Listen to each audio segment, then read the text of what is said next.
আসসালামু আলাইকুম ভিউয়ার্স, হাজির হয়েছি সব সময়ের মতো নতুন রেসিপি নিয়ে। আজকে আপনাদের সাথে শেয়ার করব গরুর ভুঁড়ি আর কলিজি একসাথে ফ্রাই করে কিভাবে খুবই সহজে একসাথে ভালোভাবে ফ্রাই করে মজাদার রেসিপিটা তৈরি করা যায়, সেটাই আজকে আপনাদের সাথে শেয়ার করব। চলুন তাহলে দেখা যাক কিভাবে তৈরি করে নিলাম। প্রথমে চুলায় একটা ফ্যান বসিয়ে দিলাম, তাতে দিয়ে দিলাম বেশ কিছু পরিমাণ তেল। তেল দেওয়ার পর দিয়ে দিব পেঁয়াজ কুচি। এখানে আমি বড় সাইজের 2টা পেঁয়াজ কুচি নিয়েছি। এরপর দিয়ে দিব আদা রসুন বাটা 2 চা চামচ, লবণ 1 চা চামচ, হলুদ গুঁড়া 1 চা চামচ, মরিচ গুঁড়া 1 চা চামচ, জিরার গুঁড়া 1 চা চামচ, মাংসের মশলা 1 চা চামচ দিয়ে তাতে দিয়ে দিব সামান্য একটু পানি দিয়ে ভালোভাবে সব মশলাগুলা কষিয়ে নিব। খুব সুন্দরভাবে সব মশলাগুলো একসাথে কষিয়ে নিব। আর এভাবে তেল উপরে উঠে আসলেই আমার মশলাগুলা কষানো হয়ে যাবে।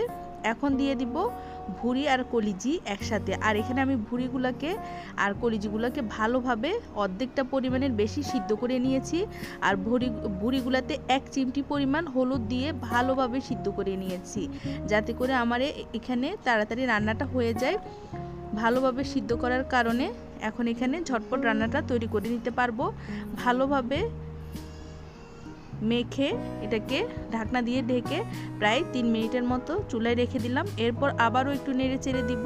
নেড়ে চেড়ে এখানে যে পানিগুলা ছিল এগুলা শুকিয়ে গেছে। এখন আমি আবারও একটু পানি দিয়ে দিব, প্রায় 1 কাপের বেশি পানি দিয়ে দিলাম। এতে রান্নাটা ভালোভাবে শেষ করে ভাজা করে নিব। এখন এখানে আর কিছুই করব না, শুধু একটু নেড়ে চেড়ে দিব আর ঝোলগুলা টেনে আসা পর্যন্ত অপেক্ষা করব। খুব সুন্দরভাবে একসাথে কলিজি আর ভুঁড়ি ফ্রাই করে নিচ্ছি।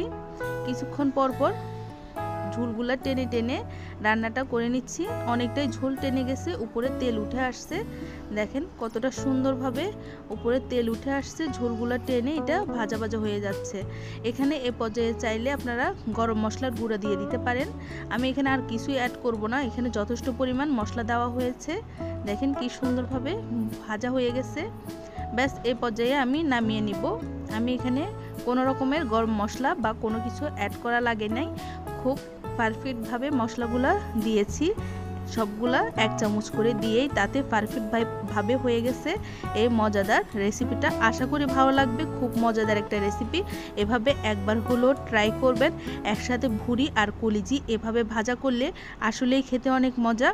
আর রেসিপিটি যদি ভালো লেগে থাকে অবশ্যই লাইক, কমেন্ট, শেয়ার এবং সাবস্ক্রাইব করবেন। আল্লাহ হাফেজ।